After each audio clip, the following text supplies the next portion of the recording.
Hello, my name is Cynthia. Welcome to my channel. I hope that you are here to see beautiful needlework, talk about beautiful needlework, but also feel inspired and encouraged to create your own pieces and to leave a legacy to those that come after us. I wanted to pop on and make a Floss Tube number 4 monthly update separate from my Stitch Mania pieces or project updates because I have a playlist for the Stitch Mania videos that I will probably reference next year, and that just might be more convenient to have all together. And then I have a monthly update playlist as well. So I wanted to leave those things separate because I have several announcements in this monthly update. I have a giveaway to announce, and I have some haul and gifts that I wanted to share as well. So let's go ahead and get started. I'll start with announcements. A couple of things. I wanted to go ahead and change the name of my channel now as I see more of a direction that I'd like to move. I want to call my channel Stitching in the Light. Cynthia Brew will still be first. Cynthia Brew Stitching in the Light, because a couple reasons. I find myself following the light as I stitch around my house. I start in the back, I go to the front, I go upstairs. And so it kind of struck me that I'm kind of following the light. But it also reminds me of my faith and the reason why I want to leave a legacy to my children. So I will have that updated probably on this video. If you're confused or wonder why the name change, it's just more definition of what I want this channel to be. And I'll talk more about that later too as I show my prayer piece that I've been working on with Hawthorne Hollow. The other announcement I wanted to make is a reminder. I've already said a couple times I think, but just real quickly, our Bird of a Feather Blackbird design sale is starting July 13th with Kim Goldman and socks from Mom Becky. So if you have this pattern and you would like to, I know Nicole Needleworks told me she might be joining us, and anyone else that has a bird design. It doesn't even have to be Blackbird design, but we were going to kind of focus on that designer. So Blackbird design BBD bird sale starting July 13th. Wanted to remind you of that. And then the other thing I wanted to announce was the giveaway winner. I had over 30 people that wanted to stitch the Welcome Spring piece that I finished last April by Brenda Gervais. And this was a gift to me from my friend Kathy, who's a viewer and a follower on Instagram, and just a real encouragement to me. So I wanted to pass this stash and not hold on to it. Someone else would enjoy it. And I was really happy when I did the random number generator, and I'll try to put a picture in so you can trust me that I didn't do this myself. But the number generator picked Patchy Pony Stitcher, who has been a commenter on several of my videos and stitching a few of the things that I am. She's also working on a Hawthorne Hollow piece, and I encourage you to check out her channel. She's done some updates of her own Mania progress. I believe she's a first-time Mania stitcher as well, and she likes to do specialty stitches and show animals. I loved the one she did while she was riding on her horse. We used to board horses when we lived on a farm on the other side of town. So she's a really sweet lady, and I think she's won several giveaways lately. I heard Cheryl mention her name, and she had said another giveaway she won, so she must be particularly lucky right now because out of 30 plus names, her name was chosen. So I'll leave a comment on your comment, Mel, and if you would just private message me your address, I'll get that sent. I believe she's in Australia, so that should be interesting. I might have to go to a bigger post office to get that out, but that's fine. So congratulations to Mel. And then I do have another giveaway. I have lots of different little things I'd like to send out into the world instead of sitting in a drawer somewhere from my grandmother and just some other things that maybe I don't need or I'm not using. So I will have a question at the end. If you will stick around a few more minutes, then I will share that at the end of the video. The other thing I wanted to share was some gifts that I was given. I also won a giveaway, and I forgot to mention it. I think I won it back in January, but it took a while for it to get here, so I'm just now mentioning it. This is the Jenny Bean for the Parlor alphabet, which is the top piece of the long skinny sampler that Teresa is doing for it is under Shakespeare's Peddler. Yeah, Shakespeare's Peddler. I'm already working on a Shakespeare's Peddler piece, but this was on my list of ones I wanted to do. It has different biblical scenes and a forest. It's going to be really long, so I may have to message her and ask her how much the, I think it's a skinny yard of linen, how much that would cost, because I intend to start this probably in 2020. So really happy to have that. That was from, I always get their channel name wrong, something snarky, Stitch and Quilt, I think. Stephanie was a lady that I met at my needlework shop in Cleburne, so she was a personal acquaintance and stitcher, a really nice lady. And her other friend Stephanie, they both are called Stephanie, have a channel that they've done a few videos on, so thanks to them for that. And then also I saw several people receive this stitchy kindness from my good friend Daylene on So Grateful. She sent me a card with a beautiful sampler. It's a photo of one she had stitched, and one of my favorite verses, the grass withereth and the flower thereof falleth away, but the word of the Lord endureth forever. So a beautiful sampler, thank you for that. And also this beautiful stitched piece with my initial. I had stitched initial handkerchief for her, and so she returned the favor tenfold probably, with beautiful lavender inside, and I used this in my thread drawer to stamp my threads, so it was a beautiful gift. Thank you so much, Daylene. Such a sweet thing. And also my friend Kathy that gifted me the Welcome Spring piece that I'm passing on sent along the Queen Bee Flower Farm. I think she had an extra copy, so I intend to stitch this summer, maybe this top corner piece here. I have another bee piece that I might be working on if I have time, probably in July, but it's such a cute design. I'm also working on the Rose Cottage, so this will be my third piece from Hands On Design and Priscilla. So glad to have that, and very grateful to Kathy. She's just a very sweet friend. Thank you so much. The haul that I wanted to share has to do with some upcoming plans for our family. We go to the Southern Baptist Convention annual meeting every year. We're blessed to be able to do that. It goes all over the country. We've been in Phoenix and St. Louis. Last year was in Dallas, so we were just down the road. We didn't have to travel. But this year we're going to be in Birmingham, Alabama, starting in the next 10 days or so. So while we are there, we're also going to visit a beach. I think it's called Orange Beach in Alabama, and possibly in Destin as well. So I had the idea to bring along these seaside fobs. I have never stitched a heartstring samplery piece before, but these are really, really quick and small. And so my thought is I will take this along on one big piece of fabric and work on it. It's a 28 count fabric, and I did pick up one of the colors because I don't have anything quite like that. I think it's called red coat or blue coat. Blue coat.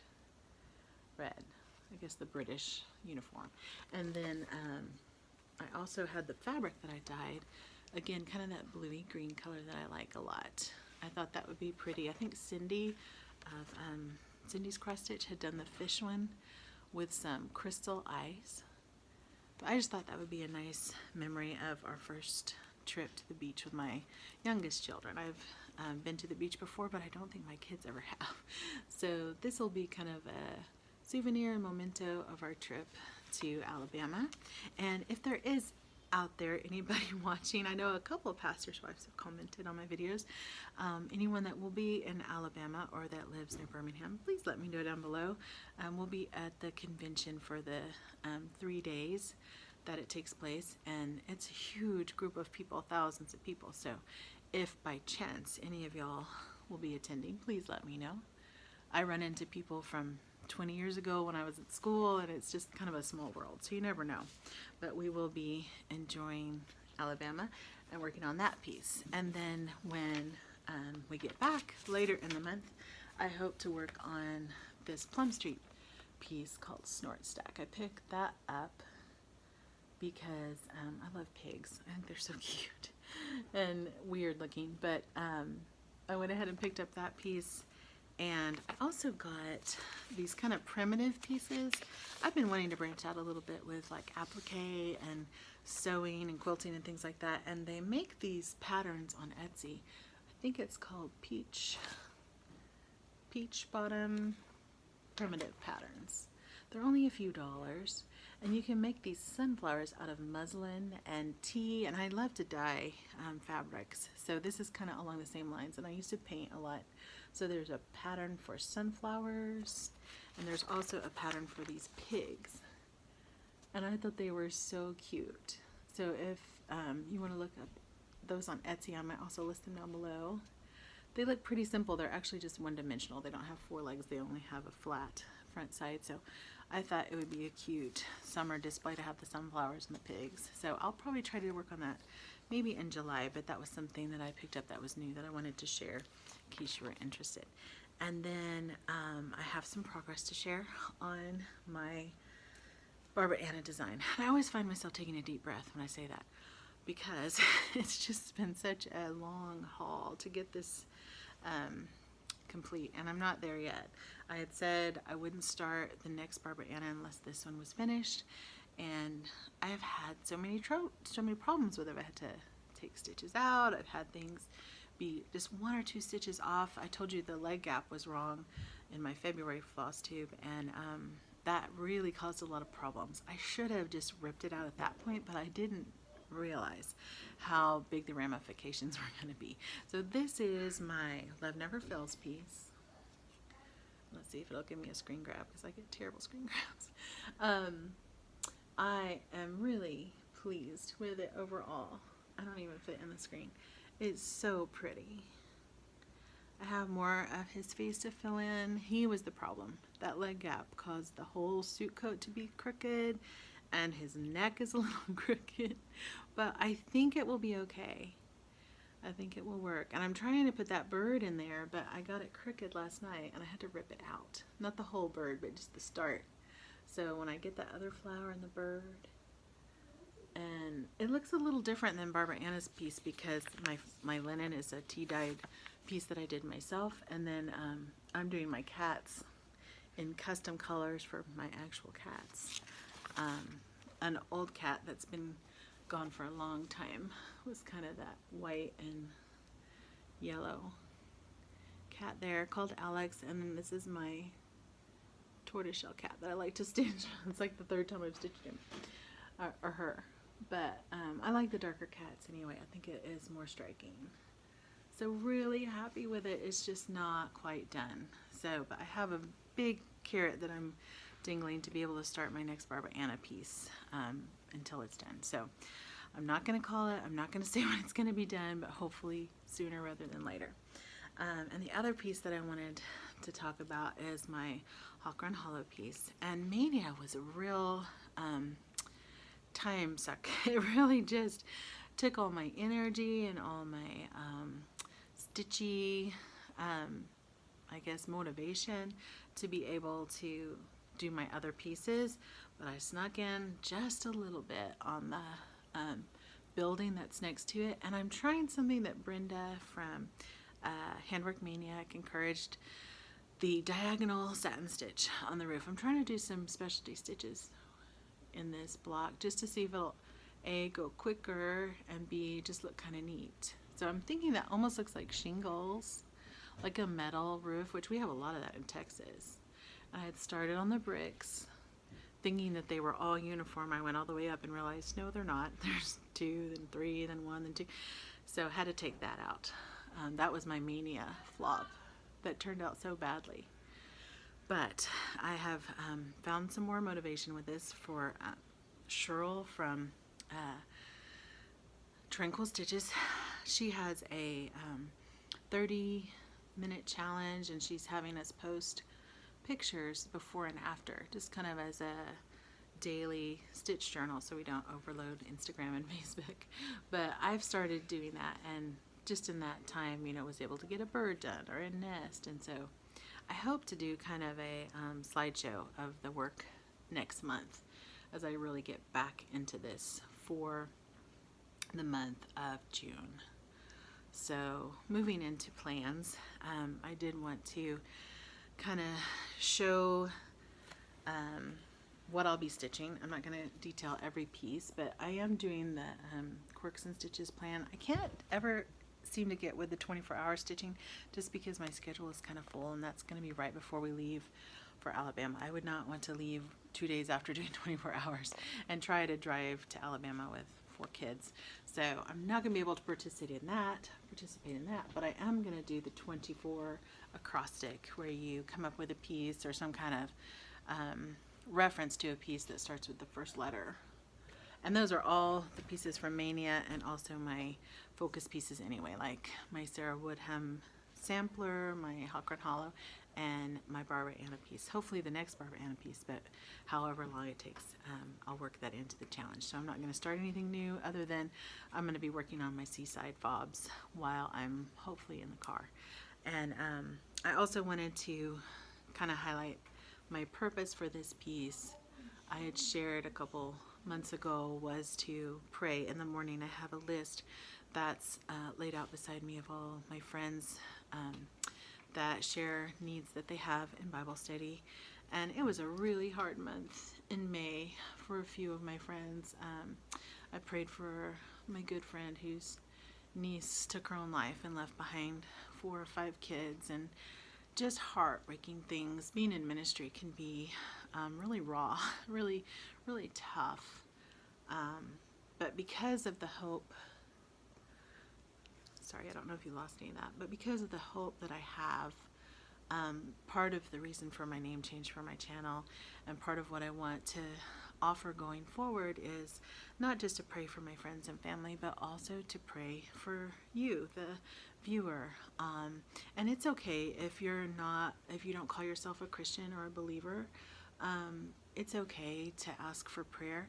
And I don't want this request to be for someone else, unless it's maybe somebody that you're caregiving for. I want this prayer to be something that is something that you need. We're really good to ask for prayer for others, but not so good about asking for prayer for ourselves. So a couple options. If you don't mind voicing this prayer request publicly, then I'd like for you to comment down below with the way that I can pray for you, and I will write that list out and I will leave it beside my chair as I'm stitching in the morning. And if it's a private or prayer request that you wouldn't want for everyone to see, I'll leave my email that's attached to this channel for Google below, and you can send that to me privately, and I won't mention it anywhere. I'll just add it to my prayer list. So either way, I'd really appreciate it if you share, or I hope that you will, feel encouraged to share those needs below. I've seen people doing that in some of the Facebook groups, and it reminded me that I could do that as well, just as something that I can offer to you. So if you have any questions, or if that doesn't make sense to you, then reach out to me, let me know. But I hope that that is something that you will appreciate. So that's all I have for the monthly update. I am going to be starting a series on cross-stitch organization next month, and I had previewed a little bit the cabinet behind me that I've been, or the hutch behind me that I've been filling with threads and different ways to organize my threads. But I think my next video will actually be my stitching cart, which is here right beside me. It's a cart from IKEA that I find very helpful in kind of moving around. As I said, for the light, I go from the back of the house to the front of the house, and it's on a wheeled cart. So I will be making a quick video about how I organize that, all the supplies that I find helpful, and the ways that you can keep things well organized and also pretty, which was my qualifier, because there's lots of things you can do with like cardboard boxes and Rubbermaid totes, but I like things to be attractive. It makes me more excited to work at my project if I see my threads hanging there and all the beautiful colors, and if I can easily access my patterns and everything that I need, then it's just that much easier for me to stitch and to get things done. So I will be sharing that. And lastly, I'd like to announce the giveaway that I'll be giving out at the end of June. I have a question for you. This is a couple of threads from thread clubs I used to be a part of. They're both fantastic, Color and Cotton and Victorian Motto. If you've never tried them before, this would be a good way. And I'd just like you to answer below the question. what makes us birds of a feather? Why do we stitch? Why are we alike in that? I have some thoughts, but I wanted to hear what you thought. So if you are interested in these threads, and I might throw in a few other things from my grandma's stash and from my favorite store Daiso that is stitchy related, if you will answer below, what is it that makes us birds of a feather? And if you don't know, that's fine to say I'm not sure. But if you answer the birds of a feather question, then I will pick a winner out of those that would be interested to win these threads and the other little goodies that I will throw in. So standard rules apply. Have to be over 18 to give me your address. Don't use the word giveaway in the comment, and I'd prefer it to be United States only at this time. So thank you so much for watching and for your encouragement, and I hope that you will share a prayer need that you have for yourself, either publicly in the comments below or in a private message to me via email. And again, I'd like to end with our verse for this channel. Let the favor of the Lord our God be upon us and establish the work of our hands. Psalm 90:17. Have a great week.